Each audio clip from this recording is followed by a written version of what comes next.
आज supreme court की hearing के बाद ये बात क्लियर हो चुका है कि 10 साल के वेटिंग के बाद हमारा वीसी इलेक्शन 2 महीने के अंदर हो जाएगा, सितंबर का फर्स्ट वीक में हो जाएगा। ये जो हमने केस फाइट किया है सुप्रीम कोर्ट में लाख रुपया खर्चा करके, ये अपने दफा के लिए किया।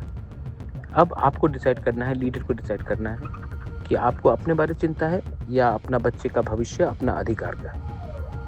अब प्लीज़ मैं आपको बोल रहा हूँ, मैं कब तक फाइट करूँगा, आपको भी अपना गांव का, अपना तिपरासा का दफा का भविष्य के बारे में सोचना है। सो प्लीज़ एक हुइए और अपना स्वार्थ नहीं, अपना दफा के बारे में चिंता कीजिए।